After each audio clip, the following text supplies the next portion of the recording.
My crazy best friend held a loaded firearm to my face, then called me dramatic for reacting, so I dropped him immediately. But now he's back, trying to convince everyone I'm the dangerous one. My mom died in a tragic car accident when I was 6 years old. My dad never loved me, and my best friend died of cancer when I was 10. But somehow, being in a mixed gender friend group as an 18-year-old is still the craziest thing I've ever gone through. At first, it was amazing. There were like 12 of us, and we all balanced each other out. None of the girls were pick-me's, and the guys didn't act like churny pieces of shit. But then when we all went on a group holiday, everything fell apart. You see, one of our friends, Charles, decided to invite Hugo, because at the time, Hugo's only friends were people who he considered losers, so he wanted to level up. I already had a really bad impression of him, because he was the ex-boyfriend of my ex-best friend, and she told me multiple stories about how he had cheated on her. I also knew several girls who said he had effed them over. Nothing particularly awful. He just had a reputation of trying to kiss every girl he saw, then brag to his loser friends that he had been the one to reject them. Honestly, he was just extremely cringe. But Charles really wanted to invite him because they had been friends for years and he wanted to put him on. Well, we figured the more the merrier. Our first day in Paris is still one of my favorite memories. I got to see my all-time favorite paintings in the Louvre,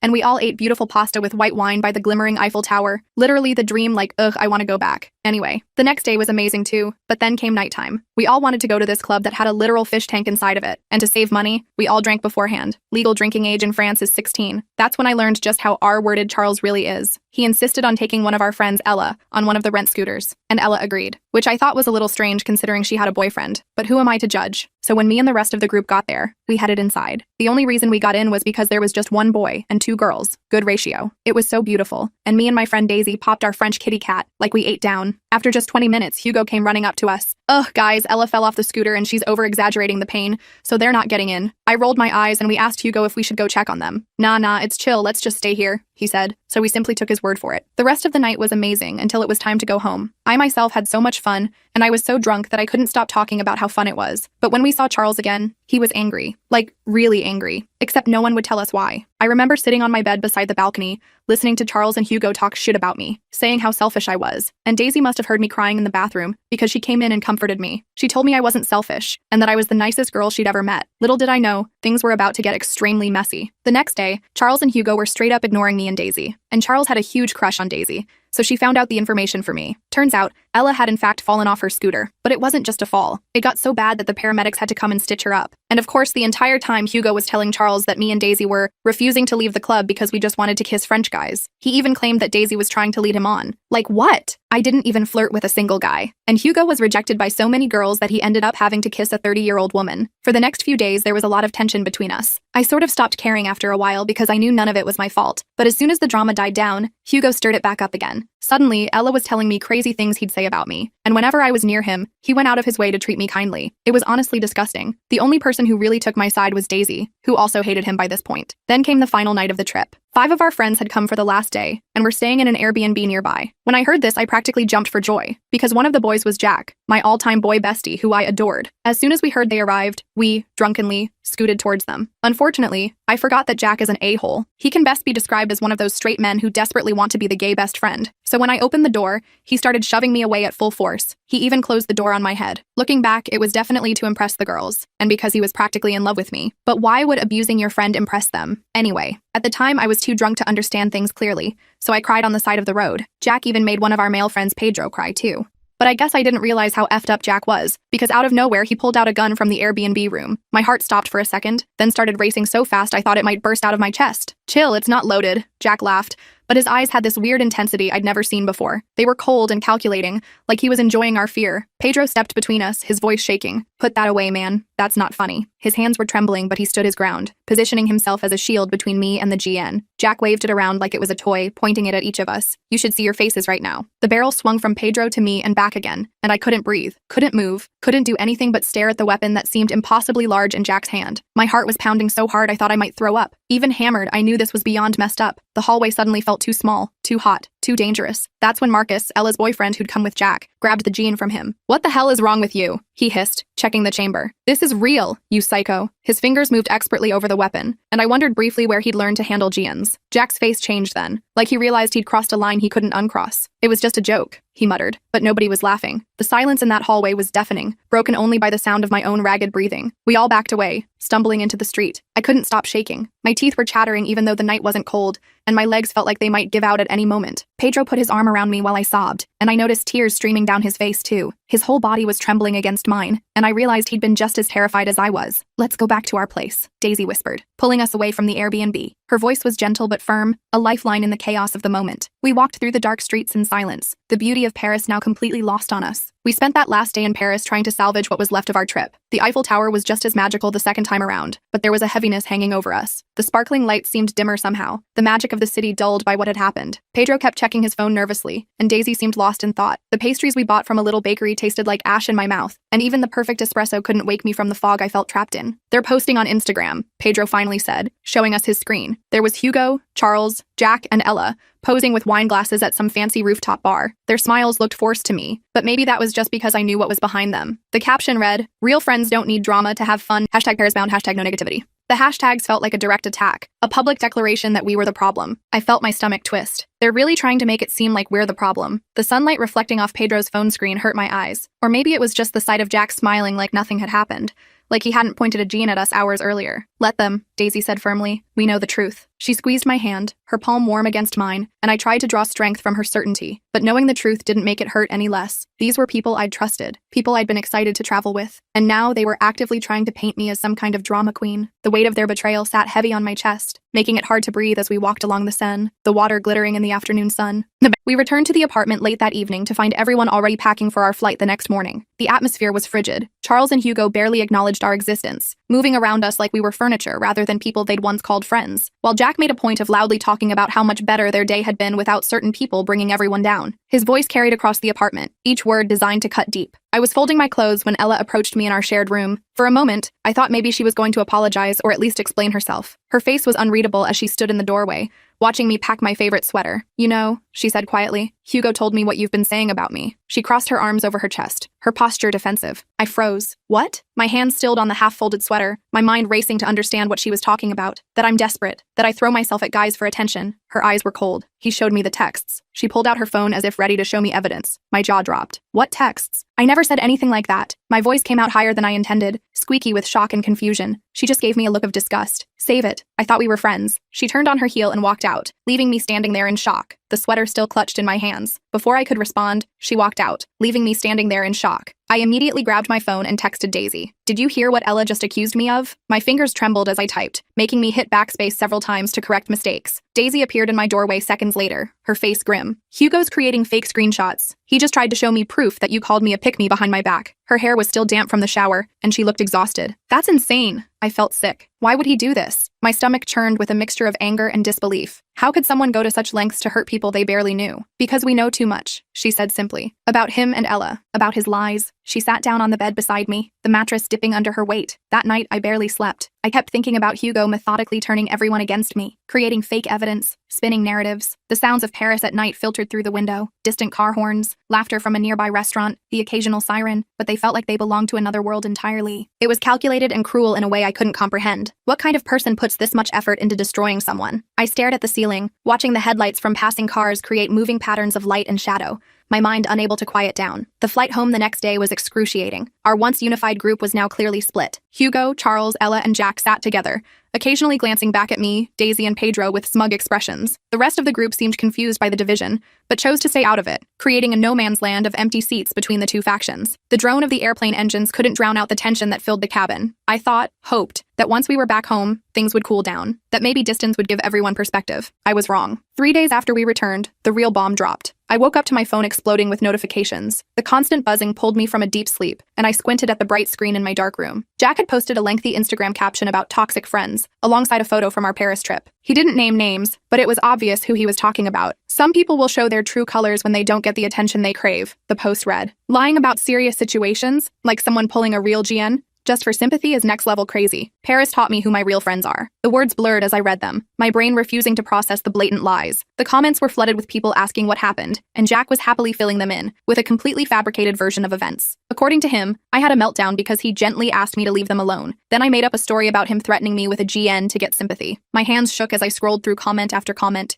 each one worse than the last. I felt physically ill reading it. Worse, Hugo and Charles were actively commenting, backing up his story. Even Ella had liked the post. The betrayal cut deeper with each new notification, each new person who believed their lies without question. This is insane, I whispered to myself, scrolling through the comments. People who weren't even on the trip were now weighing in, saying they always knew I was that type of girl. The morning sunlight streaming through my blinds felt too harsh, too exposing. As I sat there watching my reputation get torn apart in real time, my phone rang. It was Daisy. "Have you seen it?" she asked, her voice tight with anger. "Yeah," my voice cracked. "Daisy, they're making me sound delusional." I could hear the desperation in my own voice, the fear that people would actually believe their version of events. "I know. I already commented with what really happened, but Hugo deleted it. Then he DM'd me saying I should be careful about picking sides." She sounded tired, like she'd been up all night dealing with this. I sat up straight. "He threatened you?" My free hand clenched into a fist, nails digging into my palm. Not explicitly, but the implication was clear. She paused. "There's something else. Pedro just called me. Jack confronted him at the gym, accused him of being in love with you. It got pretty heated." I could hear the concern in her voice, picture her pacing her room as she talked. My heart sank. This is all my fault. The weight of guilt pressed down on me, making it hard to breathe. "No," Daisy said firmly. "This is Hugo's fault, and Jack's, and everyone else who's playing along with their BS." Her certainty was like a lifeline, something solid to hold on to in the chaos. After we hung up, I sat on my bed, trying to figure out what to do. The sun had fully risen now, casting a golden glow across my dorm room that felt at odds with the darkness of the situation. Part of me wanted to post my own version of events, but I knew that would just feed into the drama queen narrative they were pushing. Another part wanted to reach out to Ella directly, to try to understand why she'd turned on me so completely. Before I could decide,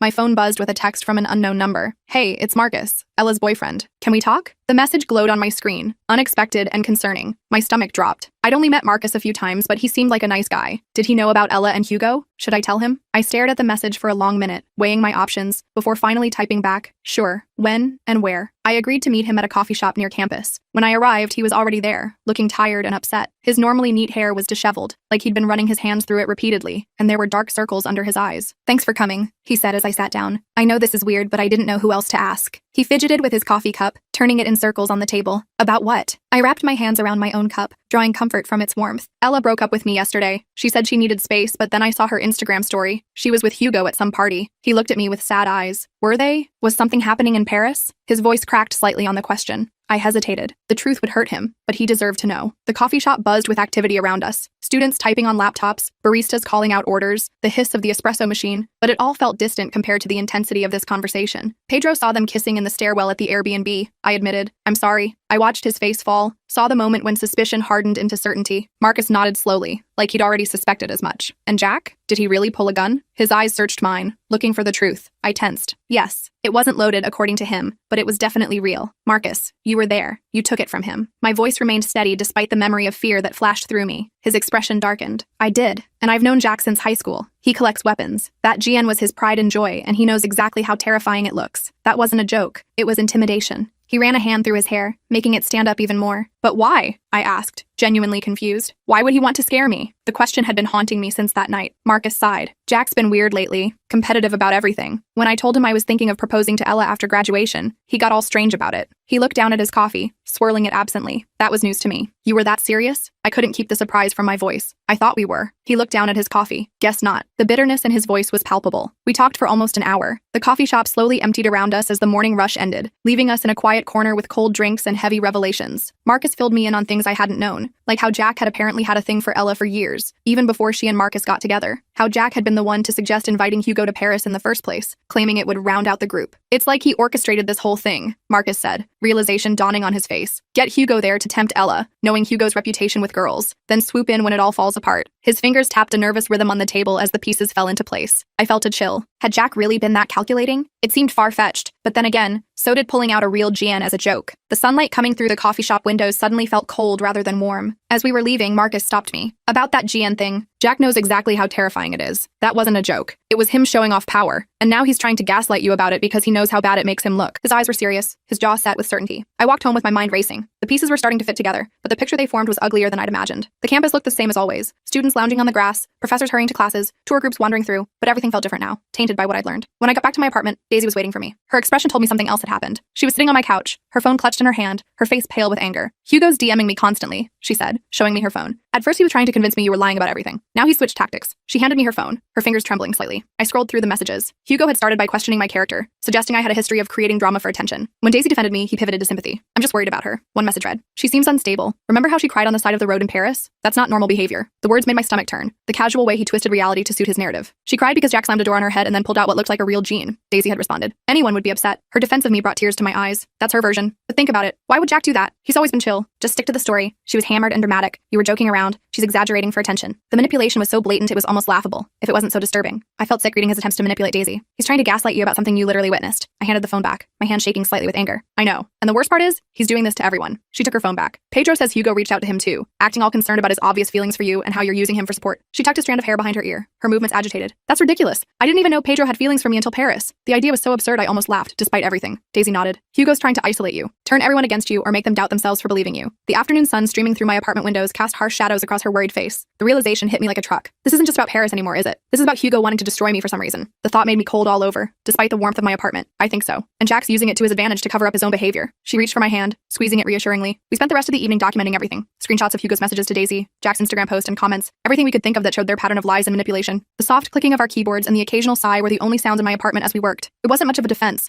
but it made me feel less crazy to see it all laid out. The next day, things escalated even further. Hugo posted a long, seemingly heartfelt Instagram caption about toxic friendships and learning who really has your back. He didn't name me directly, but he included a photo from Paris where I was visibly cropped out. The early morning light made my phone screen hard to read as I squinted at the post, my stomach dropping with each word. The comments were flooded with support for him, including one from Ella that made my blood boil. So glad we all see her true colors now. Some people will do anything for attention, even make up stories about GNs and violence. Each word felt like a physical blow, the betrayal cutting deeper with every comment. I was about to close the app when I noticed a new comment from Pedro. Funny how you're talking about toxic friends when you're the one who hooked up with Ella behind Marcus's back. I saw you in the stairwell, both of you. The bold text stood out among the sea of supportive comments. A truth bomb dropped into Hugo's carefully constructed narrative. My heart stopped. Oh no. Within minutes, the comment section exploded. Hugo denied it, of course. Ella llamó a Pedro mentiroso. Jack jumped in to defend both of them, calling Pedro obsessed with me and willing to say anything to back up my delusions. The notifications kept coming, each one more vicious than the last. But then something unexpected happened. One of the quieter girls from our trip, Sophie, commented. I saw them too, in the hallway outside our room. Didn't say anything because it wasn't my business, but I'm not going to sit here and watch Pedro get called a liar. Her simple statement cut through the noise, a quiet voice of truth amid the chaos. The tide started to turn. Other people from the trip began commenting, sharing their own observations. How Hugo and Ella had been suspiciously close the whole time. How Jack had indeed been aggressive that night, not just with me, but with Pedro too. The comment section became a battlefield, with truth slowly gaining ground against the lies. Hugo's response was swift and vicious. He posted a story claiming that Pedro and I had hooked up in Paris, complete with a photo of us walking together that he'd clearly taken from a distance. Guess we know why they're backing each other up now. Krar caught Trawer player and pick me. The grainy image showed Pedro with his arm around me as I cried on the street after the GN incident, twisted to look like something romantic rather than a friend comforting another friend. Pedro called me immediately, panicking. We didn't. His voice was high with stress, words tumbling over each other. I know, I assured him. Everyone who matters knows too. I tried to sound confident, even as my own anxiety spiraled, but the damage was spreading. People who weren't even involved were now messaging me, asking if I'd really hooked up with Pedro while leading Jack on. The narrative had somehow morphed into me being jealous because Jack had rejected me, so I turned to Pedro for comfort, and was now making up stories about Jack to get back at him. My phone buzzed constantly with messages, each one more absurd than the last. It was exhausting and infuriating. I couldn't believe how quickly a simple vacation had devolved into this toxic mess of lies and manipulation. I sat on my bed, staring out the window at the campus below. Students going about their normal lives while mine felt like it was imploding. That evening, I got a text from Ella. We need to talk. Alone. The message glowed ominously on my screen, filling me with dread. Against my better judgment, I agreed to meet her at a quiet corner of the campus library. The smell of old books and the soft rustle of pages turning created a deceptive sense of normalcy as I waited. When I arrived, she was already there, looking nervous. Her hair was pulled back in a messy ponytail, and she kept glancing around as if afraid someone would see us together. I need you to back off, she said. Stop having Pedro spread lies about me and Hugo. Her voice was hard, but her eyes wouldn't meet mine. I stared at her in disbelief. They're not lies. Multiple people saw you together. I kept my voice low, conscious of the students studying nearby. It was one kiss, one mistake. Her voice was hard. And now you're trying to ruin my reputation. She picked at her nail polish, flakes of red falling onto the library table. I haven't said anything publicly, I pointed out. Pedro did, and only after Jack and Hugo started dragging my name through the mud. The frustration I'd been holding back threatened to spill over. Because you're being dramatic about everything. Jack was just joking around with that gun. You're the one who freaked out and made it a whole thing. She waved her hand dismissively, as if pointing a GN at someone was no big deal. I took a deep breath, trying to stay calm. Ella, he closed a door on my head. Then he pulled out what looked like a real gun. That's not a joke. It's intimidation. I could feel my heart rate increasing as I relived the moment. Oh, please. She rolled her eyes. You've always been so sensitive. And now you're trying to turn everyone against Hugo because, what? You're jealous that he likes me instead of you? The accusation was so ridiculous that it momentarily stunned me. The accusation was so absurd I almost laughed. I have zero interest in Hugo. He's been lying about me this entire time, and for some reason, you're backing him up. I leaned forward, trying to understand what had happened to the girl I thought was my friend. Her expression flickered, just for a moment. Hugo cares about me. He's been there for me. For a second, she sounded uncertain, like she was trying to convince herself as much as me. The same Hugo who lied about how serious your scooter accident was, who left you injured so he could go to the club. I kept my voice gentle, not wanting to attack her, but needing her to see the truth. He explained that. He didn't want everyone making a big deal and ruining the trip. She fidgeted with her bracelet, twisting it around her wrist over and over. I shook my head. Ella, listen to yourself. He left you injured and lied to us about it. And now he's hooking up with you while you're still technically with Marcus. Does that sound like someone who cares about you? The library light seemed too bright suddenly, highlighting every emotion that crossed her face. Her eyes welled with tears. You don't understand. Hugo gets me in a way Marcus never did. A single tear escaped, tracking down her cheek. And Jack? Where does he fit into all this? I asked, genuinely curious about the dynamics I was only now beginning to understand. She looked away. Jack's just a friend. But there was something in her voice, a hesitation that made me doubt her words. A friend who's been in love with you for years, according to Marcus. A friend who invited Hugo to Paris, knowing Hugo's reputation with girls. I watched her face carefully, saw the moment when confusion gave way to realization. Ella's head snapped up. What are you talking about? Her eyes widened with genuine surprise. I told her what Marcus had shared with me, about Jack's long-standing feelings for her, his reaction to Marcus wanting to propose, his suggestion to invite Hugo. With each revelation, her face grew paler, her fingers gripping the edge of the table so tightly her knuckles turned white. That's not. Jack wouldn't. She trailed off, looking confused. The certainty she'd walked in with was crumbling before my eyes. Think about it, Ella. Who benefits most from you and Marcus breaking up? From you hooking up with someone with a reputation for using girls and moving on? I kept my voice gentle, not wanting to attack her, but needing her to see the truth. She stood up abruptly. I need to go. Her chair scraped loudly against the floor, earning us glares from nearby students. As she walked away, I called after her. Just ask yourself why Hugo and Jack are so determined to discredit me and Pedro. What are they afraid will expose? My words echoed slightly in the quiet library, following her as she hurried away. I didn't hear from Ella again that day, but the next morning, everything changed. I woke up to a series of screenshots from Daisy, private messages between Hugo and Jack that someone had leaked to the group chat. The morning sunlight streaming through my blinds seemed too cheerful for the bombshell that had just landed in my lap. Dude, we need to get our story straight about that night, Jack had written. If people believe her about the GN thing, I'm screwed. The timestamp showed it was sent just hours after the incident. Relax, Hugo replied. No one's going to believe her over us. Just stick to the story. She was hammered and dramatic. You were joking around. She's exaggerating for attention. His casual dismissal of the truth made my skin crawl. What about Pedro? He saw everything. Jack's concern was palpable even through text. I'm handling Pedro, making sure everyone knows he's just backing her up because he wants to get with her. Same with Daisy. She's just being a loyal friend. We've got Charles and Ella on our side. That's all that matters. The calculated manipulation laid out so plainly was chilling. There was more. Messages about how Jack had finally gotten Ella to break up with Marcus, how Hugo was just having fun with Ella but had no intention of anything serious, how they needed to contain the damage from Pedro's comment about catching them together. The messages went on and on, each one more damning than the last. I felt a strange mix of vindication and disgust. Here was proof that they'd been deliberately lying, manipulating the narrative, gaslighting me and anyone who supported me. But seeing it laid out so coldly, so calculatingly, made me feel sick. My hands shook as I scrolled through message after message, each one revealing a new layer of their deception. Who leaked these? I asked Daisy when she called. The morning was still early. Campus quiet, except for a few dedicated joggers visible from my window. That's the best part, she said, and I could hear the smile in her voice. It was Ella. Her satisfaction was evident even through the phone. Apparently, after our conversation, Ella had confronted Jack about what I told her. His reaction, defensive, angry, dismissive, had raised red flags. So she'd asked to see his phone, claiming she wanted to show him something. When he refused, she'd gotten suspicious, and somehow managed to access his messages while he was in the shower at her place. The bathroom fan had covered the sound of her frantically taking screenshots,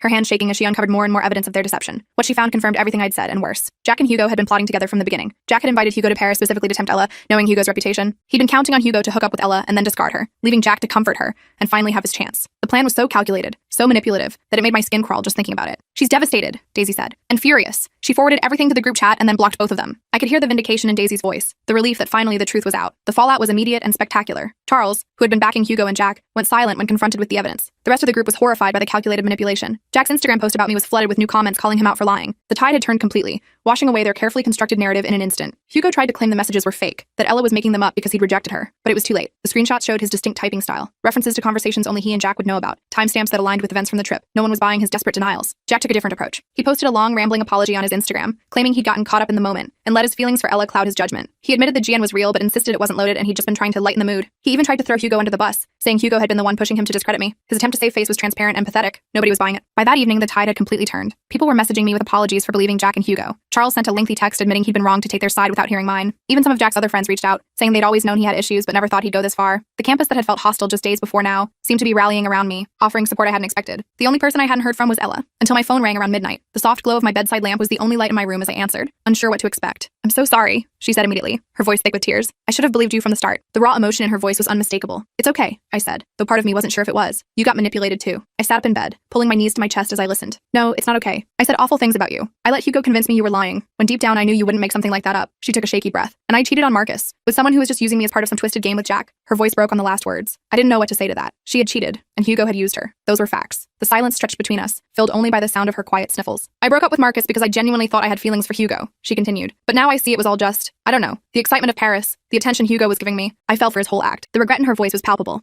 Have you talked to Marcus? I asked. I traced patterns on my comforter, following the stitching with my finger as I waited for her answer. Yeah, he doesn't want anything to do with me, which I understand. Her voice cracked. I ruined everything. My relationship, our friend group, your reputation. The pain in her voice was real, but so was the damage she'd done. The friend group was already toxic, I said, surprising myself with how much I meant it. Maybe this needed to happen. And maybe it did. Maybe we all needed to see the truth about each other before we could move forward, either together or apart. After we hung up, I sat on my bed, processing everything. The last few weeks had been a whirlwind of drama, betrayal, and pain, but sitting there in my quiet dorm room, I realized something important. I was okay. More than okay, actually. For the first time in a long time, I felt like I knew who I was and what I deserved. Not because of some dramatic showdown or public vindication, but because I'd weathered the storm without losing myself in it. The next day, I met Pedro at our campus coffee shop. The place was buzzing with students, and I spotted him in the corner booth, nervously fidgeting with a sugar packet. The familiar smells of coffee and pastries filled the air, creating a sense of normalcy that had been missing for weeks. When he saw me, his face lit up with a tentative smile. "Hey," he said as I slid into the seat across from him. "I already ordered your usual." He pushed a steaming mug toward me, the perfect amount of cream swirling on top. "Thanks." I wrapped my hands around the warm mug, grateful for the small gesture of normalcy after everything that had happened. The ceramic was smooth against my palms, grounding me in the present moment. We sat in awkward silence for a moment before both starting to speak at the same time. "You go first," I said, laughing a little. The tension broke, and suddenly it was just Pedro and me again, friends sharing coffee like we had countless times before. When it was my turn to speak, I took a deep breath. I just wanted to say I'm sorry for everything. Not just the Paris disaster, but also for not realizing sooner what was happening. I traced the rim of my mug with my finger, avoiding his eyes. "You don't need to apologize," Pedro said firmly. "You stood up for the truth. That's more than most people did." His sincerity was written all over his face, in the earnest way he leaned forward, in the warmth of his eyes. As we talked, I felt some of the tension from the past few weeks beginning to ease. Pedro was just Pedro. Honest, kind, a bit awkward, but real. There was something comforting about that after all the manipulation and lies. The coffee shop chatter around us faded into the background as we reconnected, finding our way back to the friendship that had been tested but not broken. My phone buzzed with a notification. Another message from Ella. "Can we meet up today? Need to talk more." The screen glowed brightly between us, interrupting our conversation. I showed Pedro the text. "What do you think? Should I meet her?" I valued his opinion, especially after everything we'd been through together. He considered it for a moment. "I think you should do whatever feels right for you. But remember, you don't owe her your time or emotional energy just because she finally realized the truth." His words were measured, thoughtful. I nodded, appreciating his perspective. "I'll think about it." And I would. I wasn't sure if I was ready to forgive Ella, but I also wasn't sure if holding on to anger would help anyone, least of all me. We finished our coffee and walked back across campus together. The sun was shining, students were lounging on the grass, and for the first time in weeks, I felt like I could breathe normally again. The campus paths were lined with blooming flowers, their bright colors a stark contrast to the darkness that had surrounded us for so long. "Want to hang out this weekend?" Pedro asked as we reached the point where our paths diverged. Daisy mentioned a movie night at her place. Nothing fancy, just a few people. His casual invitation felt like a step back toward normalcy. "That sounds perfect," I said, meaning it. A quiet night with trusted friends was exactly what I needed. As Pedro walked away, my phone buzzed again. This time it was a group message from Charles to everyone who'd been on the Paris trip, meeting at my place tonight at 8. Important stuff to discuss. Please come. The message was brief, but loaded with potential complications. I frowned, wondering what this was about. After everything that had happened, did I really want to subject myself to another group gathering? The thought of facing everyone again made my stomach twist with anxiety. But curiosity got the better of me, and I texted Daisy. "You going to Charles's thing tonight?" I needed to know if I'd have allies there before committing. "Yeah," she replied. "Sophie says he wants to apologize to everyone, especially you. Might be worth hearing him out." Her reassurance helped ease some of my concerns. I wasn't convinced, but I agreed to go if Daisy would be there too. The rest of the day passed in a blur of classes and homework, a welcome distraction from the drama that had consumed my life for weeks. When I arrived at Charles's apartment that evening, I was surprised to see almost everyone from the Paris trip there, minus Jack and Hugo, thankfully. The apartment was warm and slightly crowded, the air thick with tension and expectation. Ella sat in a corner, looking miserable. Her eyes were red-rimmed, her posture defensive as she huddled in an oversized sweater. Pedro and Daisy immediately came to stand beside me, a silent show of support that meant more than they knew. Their presence gave me strength, a reminder that I wasn't alone. Charles cleared his throat nervously. "Thanks for coming, everyone.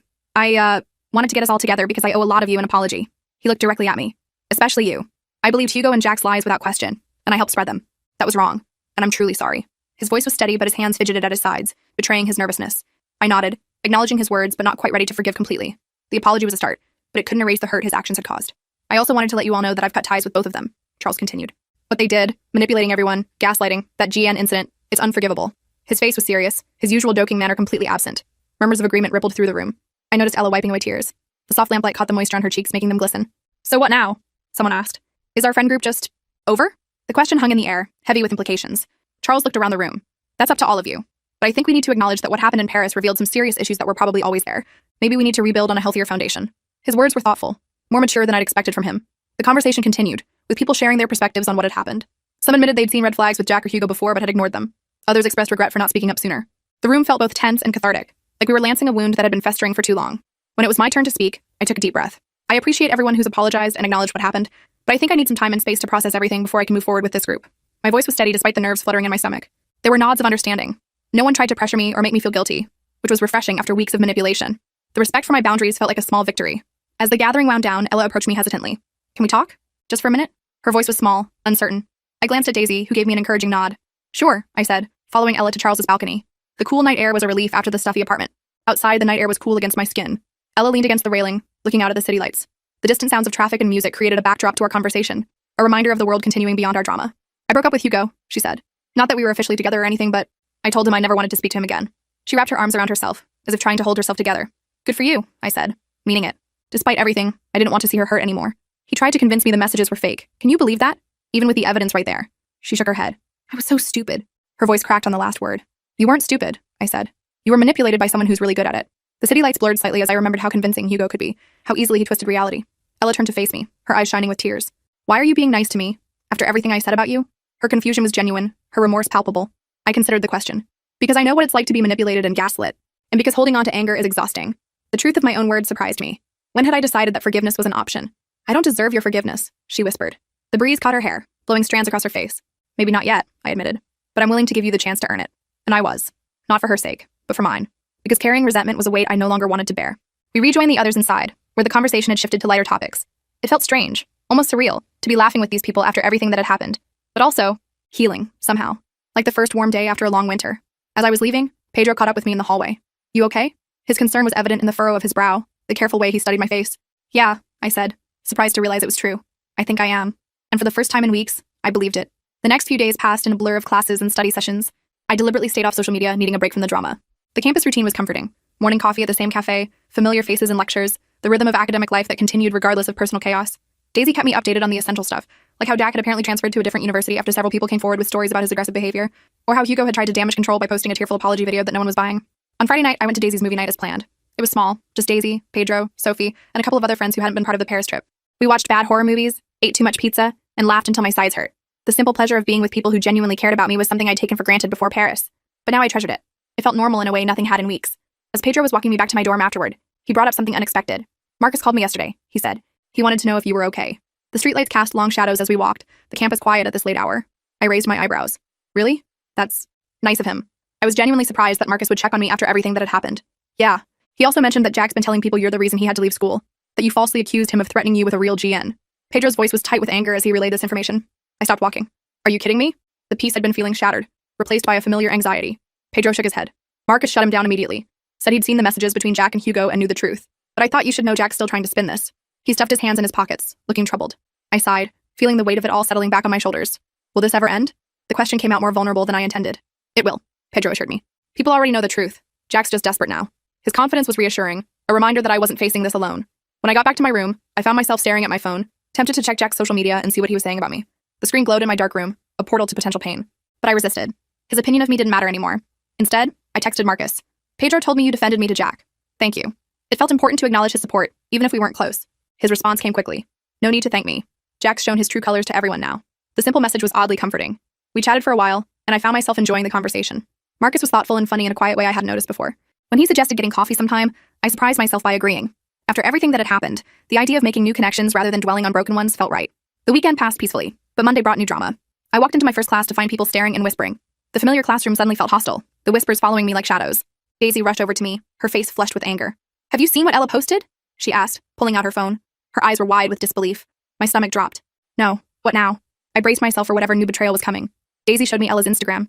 There was a long post about toxic relationships and learning from mistakes. But what caught my attention was the photo. Ella and Hugo, looking cozy at what appeared to be a party from the previous night. They were smiling at the camera, his arm around her waist, her head on his shoulder. It was like the past few weeks had never happened. You've got to be kidding me, I muttered. After everything, the betrayal felt fresh all over again. A wound reopened just as it was beginning to heal.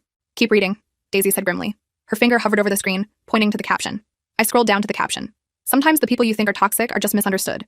And Hugo and I have worked through our issues and are stronger than ever. To those who tried to come between us with lies and manipulation, karma will find you. Each word felt like a slap, the complete reversal of everything Ella had said to me on Charles's balcony. She's back with him? I couldn't believe it.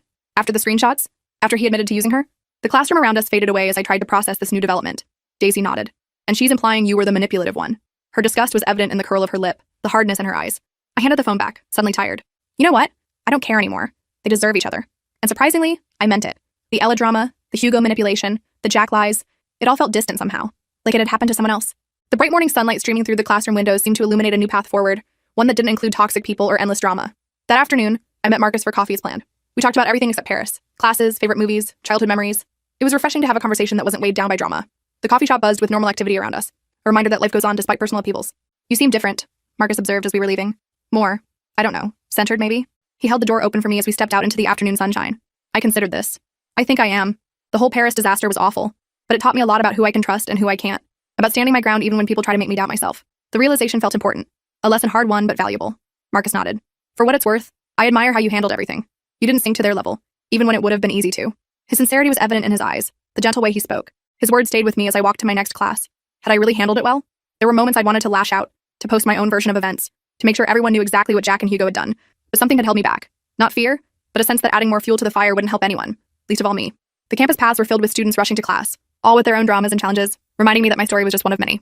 No. 2 weeks later, the Paris drama had mostly faded from campus gossip. Ella and Hugo were still together, posting sickeningly sweet couple photos as if the whole manipulation scandal had never happened.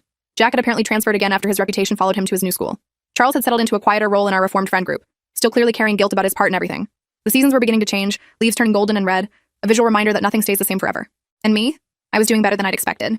The movie nights with Daisy, Pedro, and our small circle had become a regular thing. I'd gone on a few casual dates with Marcus, enjoying his company without rushing into anything serious. I'd even started painting again, something I'd loved as a kid but had abandoned somewhere along the way. The feel of the brush in my hand, the smell of paint, the way colors blended on canvas, it all brought me a peace I hadn't felt in a long time. My mom died when I was 6. My dad never loved me. My childhood best friend died of cancer when I was 10. And yes, a mixed-gender friend group at 18 had somehow still managed to be the craziest thing I'd ever experienced. But I'd survived it all, and somehow I knew I'd be just fine.